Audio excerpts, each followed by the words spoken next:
Today, we're diving into a really powerful idea. See, our world is kind of obsessed with this extrovert ideal. You know, the belief that to be successful, to be happy, you have to be this outgoing, sociable person who's always in the spotlight. But what if that's only half the story? What about the power of the quiet ones? I bet you have. It's that feeling, right? In a meeting, at a party, wherever. It feels like the loudest person in the room is the one who gets all the attention, while the more thoughtful, quiet person gets completely overlooked. Let me tell you a story to really bring this home. This is Laura. She's a brilliant lawyer, but right now she's in this high-stakes negotiation and she's frozen. Her mind is just screaming that old familiar thought, I'm too unassuming, I think too much. She's picturing someone else in her seat, someone bolder, someone who'd pound the table. Her story? It just perfectly captures that inner battle so many quiet people fight every day. So how did we even get here? How did this idea of the charismatic, outgoing person become, well, everything? The really wild part is, it wasn't always like this. Not that long ago, society valued a totally different kind of person. This timeline really shows the whole story. Back in the 19th century, we had a culture of character. What mattered was your integrity, your moral compass, your inner self. But then, everything changed. America industrialized. Millions of people packed up and moved to the big cities to work for huge corporations. And all of a sudden, you had to sell yourself to complete strangers. And just like that, the culture of personality was born, where being charming and a bit of a performer became the new keys to the kingdom. And you know who the perfect hero was for this new era? Dale Carnegie. He started out as this anxious farm boy who was terrified of public speaking. But he noticed that the great speakers were seen as leaders, so he practiced and practiced until he completely transformed himself.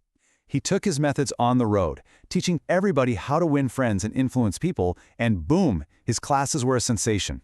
He was the living embodiment of this new American dream, that you could reinvent yourself through sheer force of personality. And this idea was everywhere.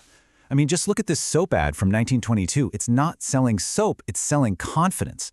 It's tapping into this brand new, very modern fear of being judged by strangers. The pressure to perform, to always be on, was absolutely inescapable. Now, this culture of personality has totally reshaped our world, especially our workplaces. It's led to this almost religious belief in the power of the group. But what if that's all just a myth? Seriously, think about it. Open plan offices, back-to-back team meetings, endless brainstorming sessions. This is the modern office. And the big assumption is that putting everyone together is the secret sauce for success. But is it really? Let's take a look at the actual evidence. So check this out. There was this classic study with executives at 3M. Researchers had some of them brainstorming groups, and others were completely alone. Then they pooled the solo ideas together. And the results? They weren't even close. The people working alone consistently came up with more ideas and better ideas than the groups did. And this gets us to this really important idea called the new groupthink. It's this culture that's so obsessed with teamwork that it completely forgets about the power of solitude. See, the kind of deep, focused work that leads to real breakthroughs, that often requires being alone, free from the pressure of the group.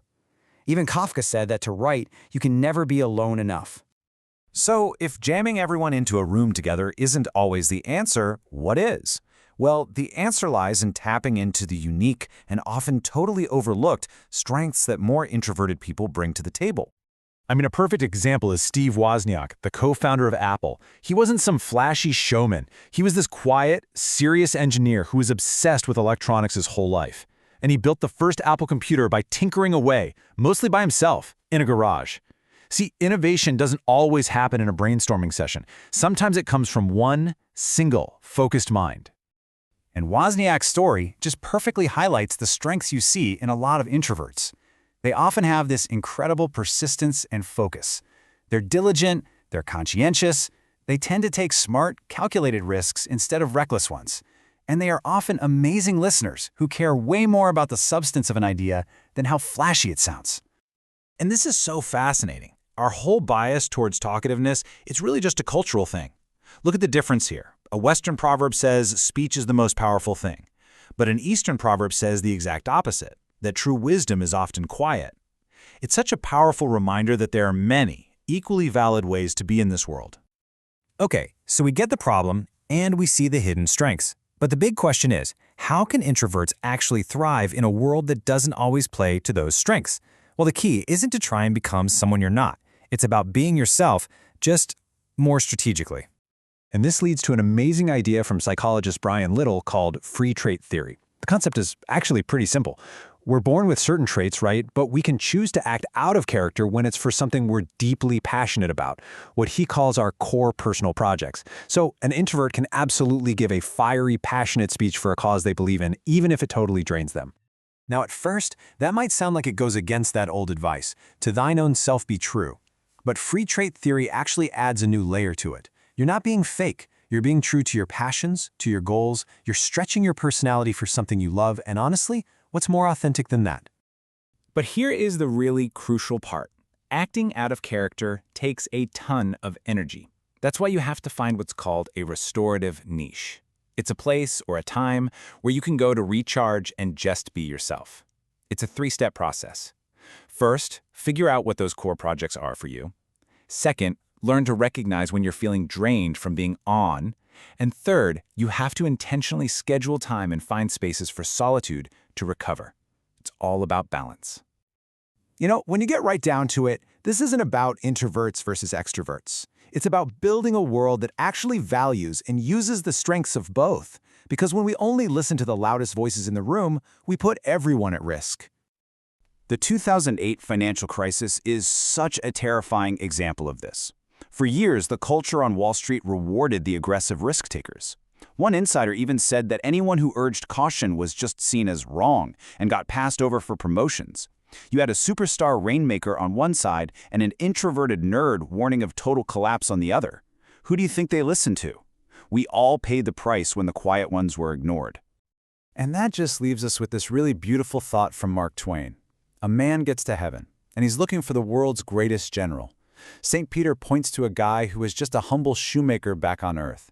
And he says, if he had been a general, he would have been the greatest of them all. It's such a powerful little story about the tragedy of unrecognized potential. So, the final question really is for all of us, no matter where we fall on the spectrum. How do we build a world that doesn't overlook the quiet geniuses, the cautious leaders, and the thoughtful creators? And for those of you out there who feel a little more like that cobbler than the general, what quiet power are you ready to unleash?